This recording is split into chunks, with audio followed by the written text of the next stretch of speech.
God is not pleased. God is not pleased. All these pastors, all these churches on every corner in the black community, and the black community is still roguish. The black community is still committing black on black crime. The black community is still robbing at an all-time high, robbing at Walmart, robbing at the beauty supply store, but yet they got a church on every corner. Why is it not getting better?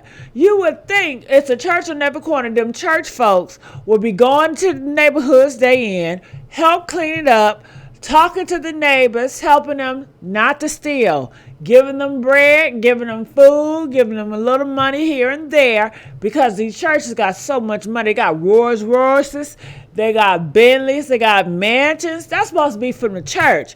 God, Jesus don't care about all those riches. Jesus wanted to provide for the needy, you know what I'm saying? And honey, these churches and these pastors, they are living luxurious for themselves. They have made earth their heaven. I came across this video. I couldn't believe the names that was on this video. Some of my favorites on this video. They are saying these are the 15 celebrities that is using God for money, honey. I said, what? Oh yeah, we need to talk about this, because it's so many of these fake Christians that are misguiding the real Christians. And you know, these fake Christians want to judge the outsiders, but God said that you will not judge the outsiders. God said that's his ability. But he said his Christians shall only judge within, meaning judge your own kind, your believers, but not the outsiders. So honey, these Christians, y'all need to start judging the pastors, the people inside church, because that is your job, not to judge outsiders. That's God's job, okay? And you are not God. So let's hear and watch this video, and let me know what y'all think about this. Leave comments, please, honey. 15. Rich black pastors who lied about God for fame. From private jets worth millions to scandals that shook entire congregations, some of the richest black pastors in America turned the pulpit into a stage of power, fame, and controversy. They preached prosperity, but many lived like celebrities, leaving followers to wonder, were they serving God or themselves? Today, we're diving into the shocking stories of 15 pastors accused of twisting faith for fortune. Trust me, you won't believe number 7. So buckle up, hit that like button, and subscribe to Legends of Black Excellence, because the truth behind the prosperity gospel is more explosive than you think. Creflo Dollar. Creflo Augustus Dollar Jr., better known simply as Creflo Dollar, is perhaps the most recognized name when conversations about prosperity gospel arise. As the founder of World Changers Church International, established in College Park, Georgia in 1986, he grew his congregation from a small group in a cafeteria into a megachurch with over 30,000 active members. His ministry expanded into television, books, conferences, and outreach, reaching millions of viewers across the globe. But what made him infamous was not only his charisma or sermons, but his unapologetically lavish lifestyle that blurred the line between spiritual leadership and celebrity indulgence. Dollar owns multiple luxury cars, including a Rolls-Royce, and resides in a mansion worth millions in Fayetteville, Georgia. But the greatest controversy came in 2015 when his ministry launched a fundraising campaign asking congregants to donate toward the purchase of a Gulfstream G650 private jet valued at $65 million. The justification that he needed the jet to spread the gospel globally. The request was met with outrage not only from critics outside the church, but even from devoted believers who felt betrayed. Many pointed out that Jesus traveled humbly on foot, and early apostles spread their message without extravagant resources. The story dominated headlines worldwide and turned Dollar into the poster child for accusations of profiting from faith. Adding to this, his personal life came under scrutiny. In 2012, Dollar was arrested after being accused of physically assaulting his teenage daughter during an argument. He denied the charges and they were later dropped, but the damage to his image lingered. Critics began to connect the dots between his controversial wealth and what they perceived as questionable personal integrity. His defense has always been consistent that prosperity is not about greed, but about living in wholeness where financial blessings are part of God's promises. Yet the core of the debate remains. While some parishioners testify that his teachings inspired them to pursue success and stability, others argue that he manipulates hope, especially among the poor, to maintain his empire. His televised sermons emphasize giving generously, what he calls sowing seeds in exchange for divine favor. To his detractors, this model resembles a high-stakes spiritual investment scheme, one where the pastor reaps the most visible rewards. Despite the criticism, Dollar has remained defiant. He continues to preach across the world, leads an international fellowship of ministries, and has even doubled down in interviews, arguing that his wealth is a testimony of God's blessings. His ministry assets include real estate vehicles and multiple church campuses. For his supporters, his success validates his message that faith can yield abundance. For his opponents, he embodies the commercialization of religion. In the end, Creflo Dollar stands as a deeply polarizing figure, admired by those who see him as proof of God's prosperity promises and condemned by those who view him as the embodiment of excess and exploitation in modern Christianity. Eddie Long. Bishop Eddie Long once stood as one of the most powerful and charismatic pastors in America. As the leader of New Birth Missionary Baptist Church in Lithonia, Georgia, he grew his congregation from a few hundred members in the late 1980s into a spiritual empire of more than 25,000 followers. His church became a central hub for the Black Christian community in the South, drawing celebrities, politicians, and everyday believers eager to hear his electrifying sermons.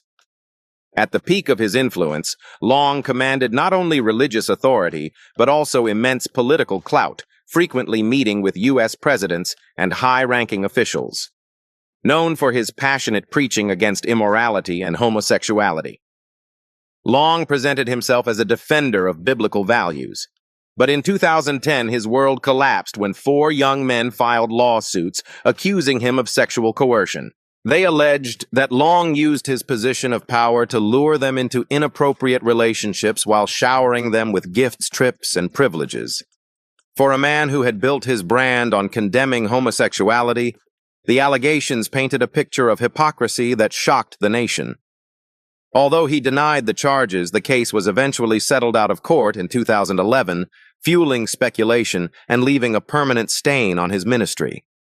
The fallout was immediate. Many members left New Birth, and his once flawless reputation crumbled under relentless media scrutiny. Critics argued that he symbolized the dangers of unchecked power in megachurch culture, while loyal supporters insisted he was a victim of false accusations. Long tried to maintain his pastoral duties, continuing to preach, but the scandals overshadowed his sermons. His once thriving church faced declining attendance and financial struggles. Beyond the lawsuits, Long's health began to deteriorate. In 2016, shocking photographs of him looking drastically thinner surfaced online, sparking rumors about his condition. He later confirmed he was battling an aggressive form of cancer. On January 15, 2017, Bishop Eddie Long passed away at the age of 63. His death drew thousands to his funeral, including prominent pastors and political figures. Yet the atmosphere remained divided. For some, he was remembered as a man who brought souls to Christ, invested in youth programs, and built one of the largest Black churches in America. For others, he remained the ultimate symbol of double standards in the pulpit. Eddie Long's legacy is one of contrasts. He transformed a small congregation into a religious powerhouse, inspired countless worshipers, and built influence far beyond the church walls. Yet the scandals that engulfed him will forever shadow his achievements. His story raises a painful but important question about how faith communities handle allegations of misconduct against their leaders, and whether charisma and growth can ever outweigh questions of integrity. Juanita Bynum. Juanita Bynum rose to fame in the early 2000s as one of the most recognizable female voices in American televangelism. With a background as a gospel singer, author, and preacher, she captured audiences with fiery sermons that especially resonated with women. Her breakout moment came in 1997 at Bishop T.D. Jakes' Woman Thou Art Loosed conference, where her message on purity and holiness struck a chord. Soon after, she released the sermon No More Sheets, which became a cultural touchstone for many Christian women grappling with issues of sexuality and spiritual healing. By the early 2000s, Bynum was branded the prophetess to the nation's commanding arenas with tens of thousands of attendees. Her influence, however, came with a heavy price. Critics began to question her growing obsession with wealth and celebrity-style ministry.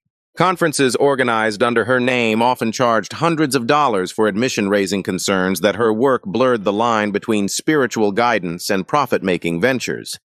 Her music and books sold widely, yet detractors argued she was using her platform to build a personal empire rather than to spread humility.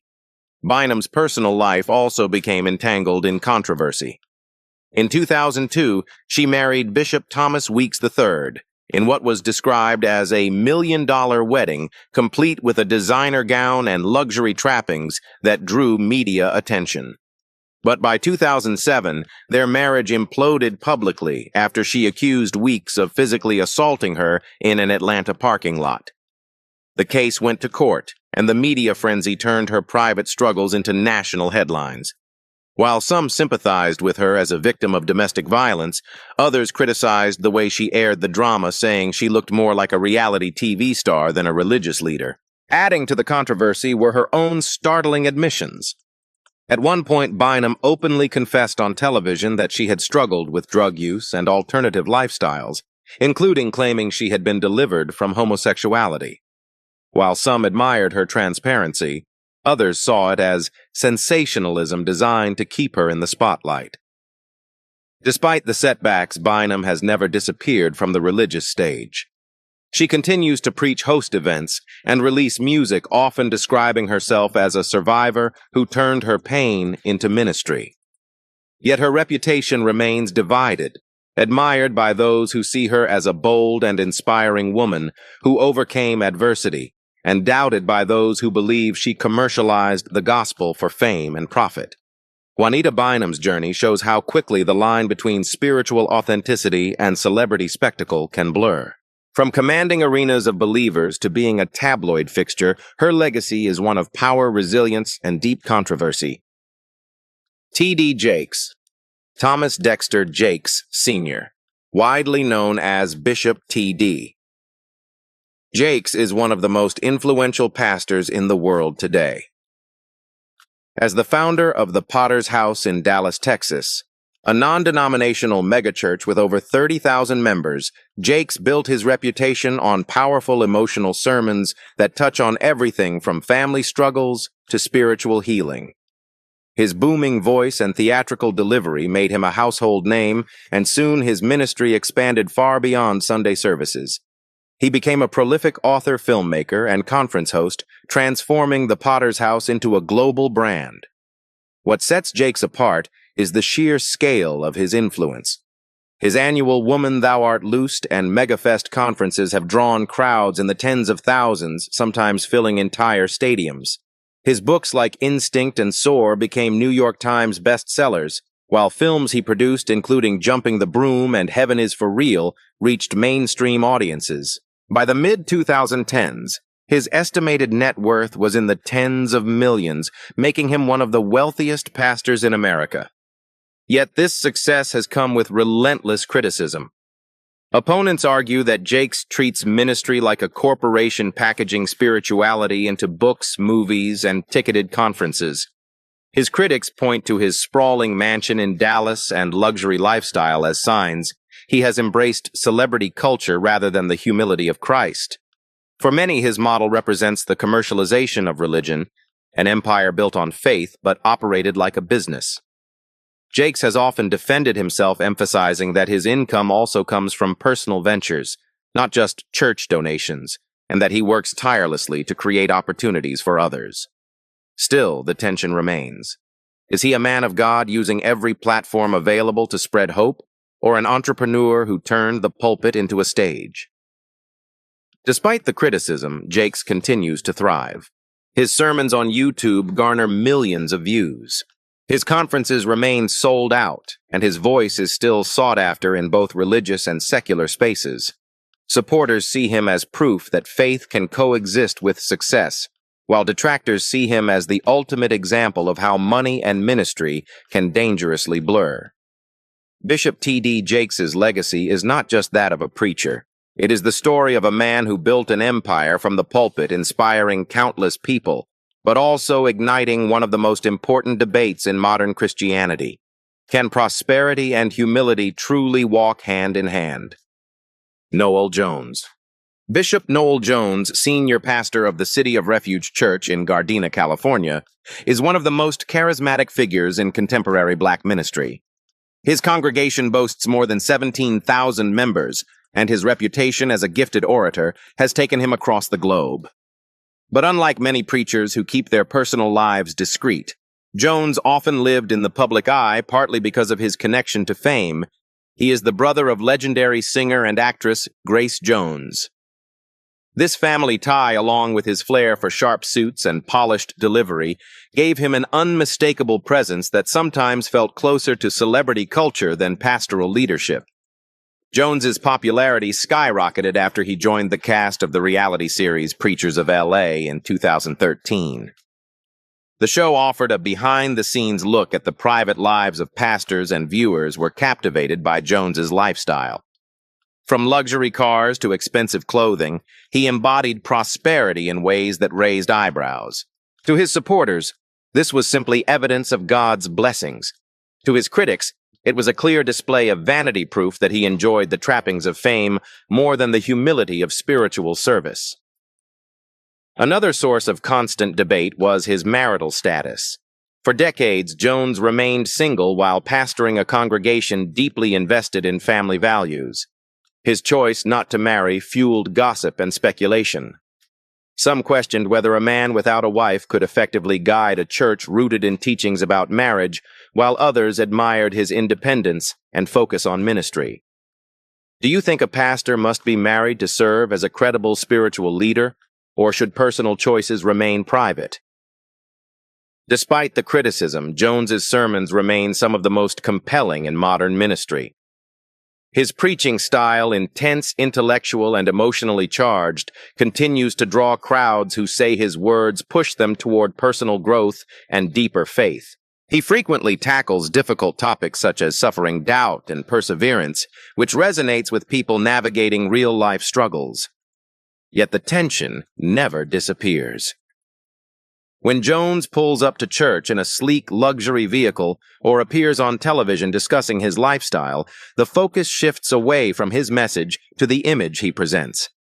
In many ways, he represents the paradox of the modern prosperity preacher, a man whose talent to inspire is unquestionable, but whose lifestyle raises questions about whether pastors can truly balance faith and fame. For his followers, Noel Jones is a dynamic leader who helps them find strength in their walk with God. For skeptics, he is a symbol of how easily the pulpit can become a stage. His life story reminds us that influence in ministry is never just about words. It is also about how those words align with the way a leader chooses to live. Al Sharpton. Reverend Al Sharpton is one of the most recognizable figures in modern America, but his fame does not come primarily from the pulpit. Born in Brooklyn in 1954, he started preaching at the age of 4 and was considered a child prodigy in ministry. By his teenage years, he was already a licensed Pentecostal minister, but soon his life's calling shifted toward politics and social justice. Over the decades, Sharpton became synonymous with activism, marching in protests, speaking out against racial injustice, and appearing regularly on national television. Yet this dual identity as both pastor and activist has always left people wondering, is he a man of God first, or a man chasing the spotlight? Sharpton rose to national attention during the 1980s and 1990s, championing cases of racial violence in New York City. He was a loud voice after the Howard Beach and Yusuf Hawkins tragedies, and later became a familiar face whenever police brutality dominated headlines. Supporters viewed him as fearless, a preacher willing to risk his reputation to stand up for the black community when others remained silent. but critics accused him of exploiting tragedy for personal gain, saying he often seemed more interested in cameras than causes. Financial scandals have also shadowed his career. Sharpton has faced multiple investigations into his organizations, most notably the National Action Network, which at times owed millions in back taxes. In 2014, records showed that his group and businesses had unpaid debts exceeding $4.5 million, leading detractors to argue that he blurred the line between activism and profiteering. Although many of these issues were later resolved, the controversies reinforced his reputation as a man constantly walking a tightrope between advocacy and ambition. Sharpton also transitioned seamlessly into mainstream media. As the host of Politics Nation on MSNBC, he became a regular political commentator interviewing presidents and holding a national platform. For some, this made him even more valuable an activist with direct access to power. For others, it raised the question of whether he had become more of a political insider and celebrity than a true pastor or grassroots leader. Despite the criticism, Sharpton continues to command influence. He was present at the funerals of George Floyd, Eric Garner, and other victims of racial violence, standing as a spiritual and political figure for grieving families. His ability to mobilize crowds and speak with moral authority has kept him relevant for nearly 5 decades. Still, the debate about his legacy rages on. To many, Al Sharpton is a hero of civil rights, a man who used his pastoral foundation to amplify justice. To others, he is a master self-promoter who built a brand out of controversy. His story forces us to confront the complex intersection of faith, politics, and fame, and whether any leader can truly balance all three without sacrificing authenticity. Jamal Bryant. Jamal Harrison Bryant is one of the most prominent figures in the modern black church. Born in 1971, he quickly rose to prominence as the founding pastor of Empowerment Temple AME Church in Baltimore, Maryland, which he established in 2000. Within just a few years, his dynamic sermons and ability to connect with younger generations helped the church grow to more than 10,000 members, making it one of the fastest-growing congregations in the region. Bryant's style combined biblical teaching with fiery commentary on politics, race, and social justice, giving him a reputation as both a preacher and an activist. However, Bryant's career has been overshadowed by a string of personal scandals. In 2008, his marriage to Giselle Bryant, who later became a star on The Real Housewives of Potomac, ended in divorce after he publicly admitted to infidelity. The divorce was messy and very public, exposing details that critics said revealed hypocrisy. For a pastor preaching morality, his betrayal of marital vows became a recurring stain on his reputation. Rumors of additional affairs only reinforced the image of a man struggling to live up to the standards he demanded from his congregation. Even after these scandals, Bryant remained a sought-after leader. In 2018, following the death of Bishop Eddie Long, he was appointed senior pastor of New Birth Missionary Baptist Church in Lithonia, Georgia, a congregation once boasting more than 25,000 members. The choice was controversial. Many questioned why a church already scarred by scandal would hand the reins to someone with such a troubled personal history.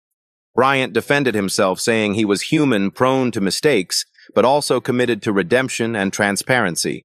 Some admired his honesty. Others believed it was an excuse for repeated failures. Beyond his personal life, Bryant has positioned himself as a voice for social justice. He frequently addresses issues of racism, police brutality, and economic inequality, often marching alongside activists and speaking at rallies. His charisma and passion keep him in the spotlight. But that visibility also means every misstep becomes amplified. Critics argue he thrives on controversy, walking a fine line between preacher and celebrity. Despite the backlash, Bryant continues to draw large audiences both in person and online. His sermons rack up views on YouTube, and his presence on social media ensures he remains relevant to younger generations of believers. For many, his willingness to admit his flaws makes him relatable. For others, it undermines his credibility and paints him as a man more interested in attention than accountability. Jamal Bryant's story is a striking reminder of the tension between charisma and character. His ability to inspire is undeniable, but his personal controversies force a deeper question. Is spiritual leadership about perfection or about how one responds after falling short? Clarence McClendon. Bishop Clarence Eugene McClendon is a name that gained national attention through his dual role as pastor and reality TV personality. As the senior pastor of Full Harvest International Church in Los Angeles, California, he built a ministry centered on the prosperity gospel teaching that faith and generosity could unlock financial blessings. With thousands of members in his congregation and a strong television presence, McClendon became a rising figure in the landscape of charismatic preaching. His sermons emphasized victory, abundance, and destiny messages that resonated with those seeking hope beyond hardship. McClendon's profile reached new heights when he appeared on the controversial reality series Preachers of L.A. in 2013. The show pulled back the curtain on the personal lives of pastors, and McClendon quickly stood out for his polished image, luxury lifestyle, and bold confidence.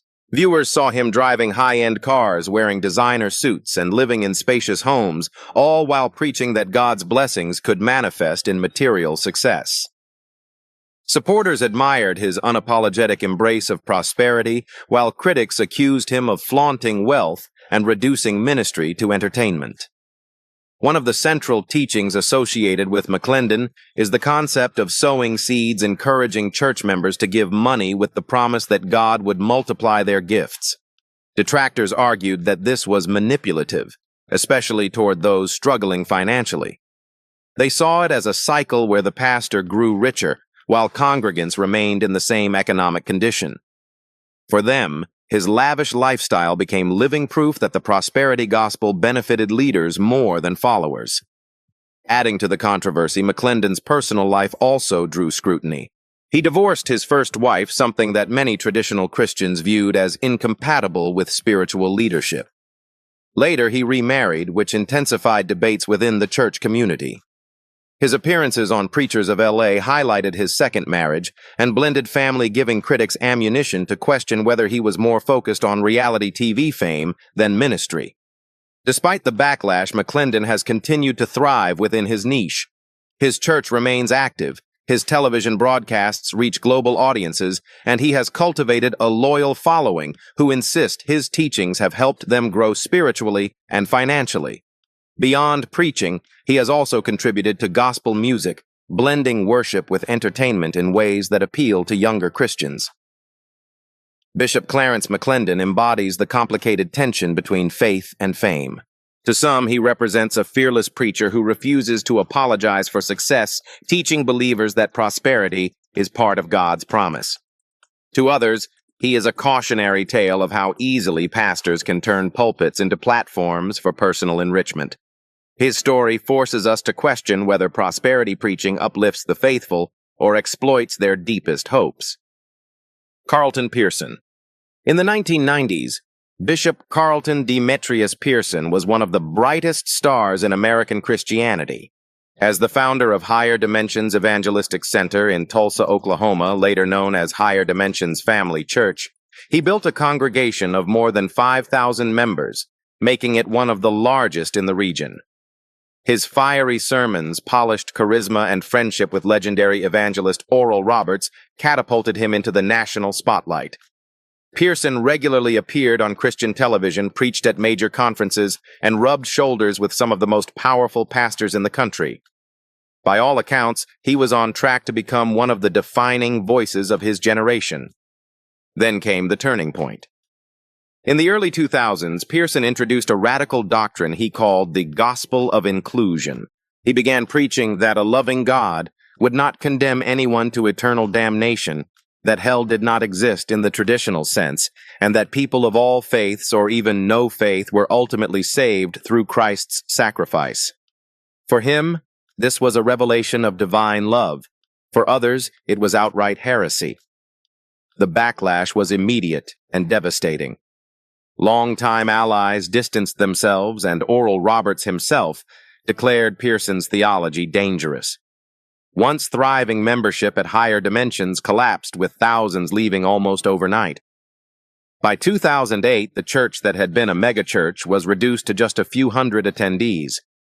Financial support vanished, and Pearson went from being a sought-after speaker to being shunned by the evangelical community. Despite the collapse of his empire, Pearson refused to back down. He insisted that the gospel of inclusion was a divine revelation of God's love for humanity. Over time, his message resonated with progressive Christians and those disillusioned by traditional teachings of fear and punishment. His story was dramatized in the 2018 Netflix film Come Sunday, starring Chiwetel Ejiofor, which brought his journey to a broader audience. In later years, Pearson candidly admitted the pain of losing nearly everything: his friends, his influence, and his megachurch. Yet he remained steadfast, often saying that following conviction was worth more than institutional approval. Even as his health declined, he continued to write, speak, and mentor others who questioned rigid theological systems. Bishop Carlton Pearson passed away in November 2023 at the age of 70, leaving behind one of the most polarizing legacies in modern Christianity. To his critics, he was a cautionary tale of pride and rebellion against Scripture. To his supporters, he was a prophetic voice who dared to speak about God's love in radical terms.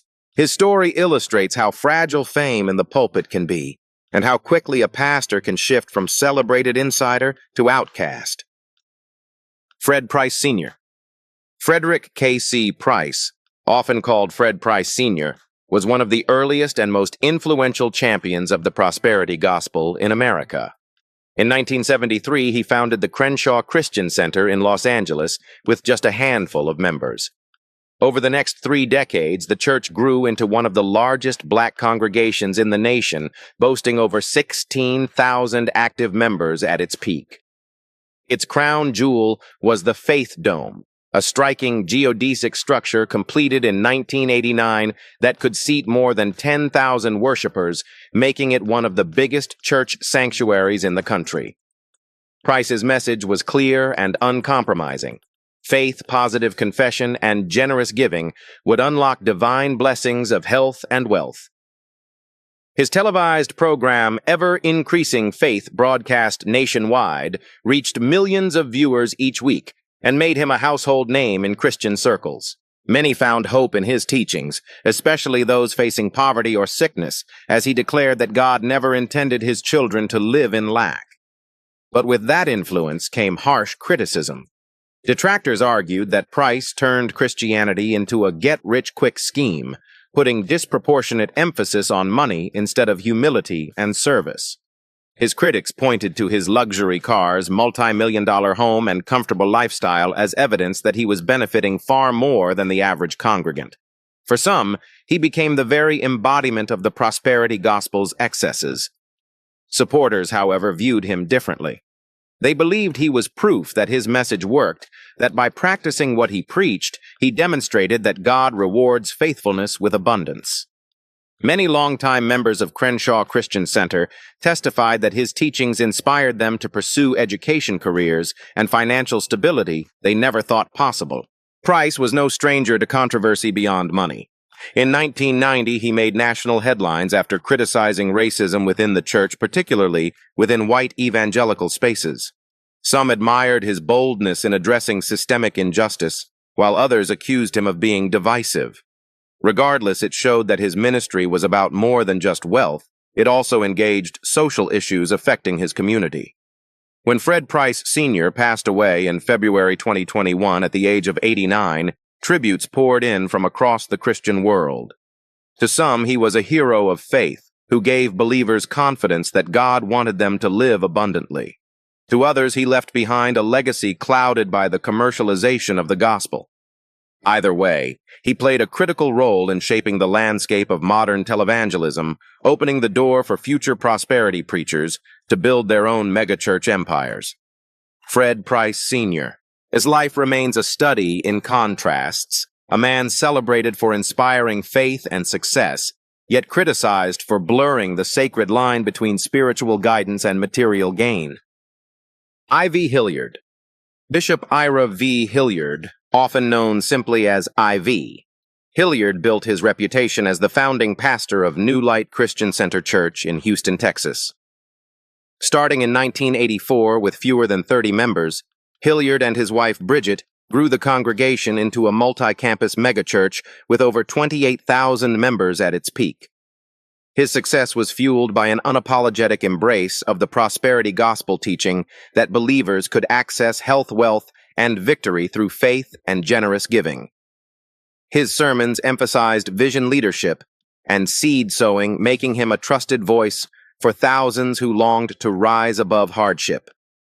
Hillyard's ministry was also built on modern media. His church owned a television network, and his teachings were broadcast nationwide.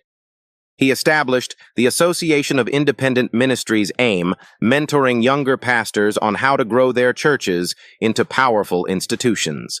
His ability to blend business strategies with biblical principles made him one of the most respected mentors in prosperity circles.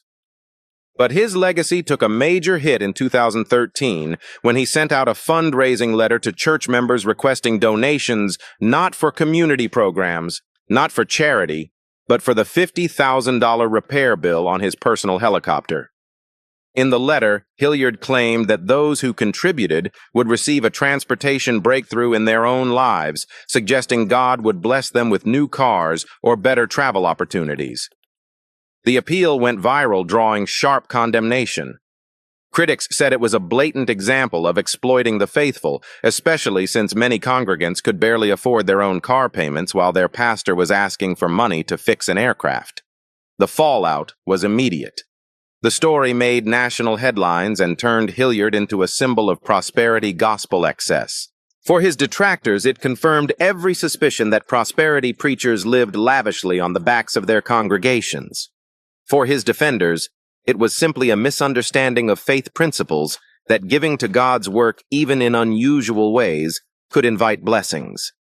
Despite the backlash, Hillyard continued to lead New Light and expand his reach. He eventually retired in 2018, passing leadership of the church to his daughter, Dr. Irishia Hillyard, ensuring that his ministry would continue into the next generation. His retirement marked the end of an era, but the controversies surrounding his leadership still follow him today. Bishop I.V. Hillyard's story is a powerful case study in both the appeal and the pitfalls of prosperity preaching. He inspired thousands with his vision of abundance and leadership, yet his request for a $50,000 helicopter repair will forever overshadow his legacy in the public eye. Paul Morton. Bishop Paul Sylvester Morton, born in 1950 in Windsor, Ontario, Canada, is a name that reshaped the modern black church in America. After relocating to New Orleans, he became senior pastor of Greater St. Stephen Full Gospel Baptist Church, which under his leadership grew from just a few hundred attendees into a sprawling congregation of more than 20,000 members across multiple locations. Morton was not content with leading a single church. He wanted to change the way ministry functioned across the nation. In 1994, he founded the Full Gospel Baptist Church Fellowship International FGBCFI, a movement that now encompasses hundreds of churches and millions of members worldwide. With this, Morton transitioned from local pastor to denominational leader, giving him influence that stretched from pulpits in Atlanta to congregations in Africa. Morton's vision blended traditional Baptist roots with charismatic expressions such as speaking in tongues and lively worship. But more than that, he leaned heavily into prosperity gospel teachings. His sermons frequently connected financial giving with divine blessings, encouraging believers to sow seeds into the ministry with the expectation of breakthroughs in their own lives. Conferences under the Full Gospel banner charged significant registration fees, and books, albums, and branded merchandise became central to his ministry's income stream. Supporters said these gatherings revitalized their faith. Critics claimed they commercialized it. Paul Morton also made a name for himself in gospel music. He released multiple albums with songs like Let It Rain becoming staples in churches across the world. His dual role as preacher and recording artist brought him wealth and fame, further blurring the line between ministry and entertainment. While many admired his talent, Others worried that the spectacle distracted from spiritual substance. Financial transparency became another point of contention. With a network of churches and conferences generating millions annually, questions arose about where the money was going and how much was personally benefiting Morton and his family. He often defended himself, pointing to the ministries his fellowship supported and the thousands of lives touched through outreach programs. Still, the image of a bishop with wealth, fame, and influence stirred debate about whether he was serving God's kingdom or his own empire. Even with controversy, Morton's impact is undeniable. In 2015, he officially retired as senior pastor of Greater St. Stephen, passing leadership to his children, yet he continues to serve as an influential voice in FGBCFI. He remains a respected figure in gospel music, regularly appearing at national conferences. For some, he is a visionary who expanded the scope of Black ministry beyond traditional boundaries. For others, he embodies the dangers of mixing leadership, money, and showmanship too freely. Bishop Paul S. Morton's life demonstrates the immense power and immense scrutiny that comes with leading not just a church, but a movement. His story shows how charisma and vision can inspire millions while also leaving lingering questions about whether prosperity preaching truly uplifts the faithful or exploits their hopes. Marvin Winans. Bishop Marvin Lawrence Winans, born in 1958 in Detroit, Michigan, is not just a pastor, he is gospel royalty. As a member of the world-famous Winans family, his legacy in music was already secure before he ever entered the pulpit. Alongside his siblings, he performed as part of the Winans, a Grammy-winning gospel group that revolutionized contemporary Christian music in the 1980s and 1990s. Later, he founded Perfecting Church in Detroit in 1989, starting with fewer than 200 people. Over the years, the congregation grew into the thousands, and Winans emerged as both a respected singer and a pastor with national influence. His ministry became known for excellence in worship and a message that emphasized abundant success and the blessings of God. But with fame and influence came mounting criticism. Winans often preached prosperity, encouraging his followers to believe in God's ability to bring financial breakthroughs. At the same time, he was frequently seen driving luxury cars, wearing fine suits, and enjoying a lifestyle far removed from the economic struggles of many Detroit residents. In a city hit hard by poverty, factory closures, and unemployment, the contrast was jarring. For his critics, Winans symbolized the troubling divide between wealthy pastors and struggling congregants. Supporters, however, argued that his success showed God's favor and inspired believers to dream bigger. His ministry drew more headlines in 2012 when he officiated the funeral of Whitney Houston, a close family friend. The service was broadcast worldwide, and Winans's powerful eulogy was praised. Yet controversy followed. Reports surfaced that he did not allow Houston's ex-husband Bobby Brown to sit with the family during the service. Many saw this as disrespectful and emblematic of a pastor more concerned with status and appearances than compassion. Beyond these controversies, Winans has continued to expand his influence. In 2022, he opened the Perfecting Church campus in Detroit's East Side, a massive facility with a sanctuary capable of seating thousands. He also oversees Perfecting Fellowship International, which connects churches across the U.S. and abroad. His gospel recordings remain staples in Christian households, and he has earned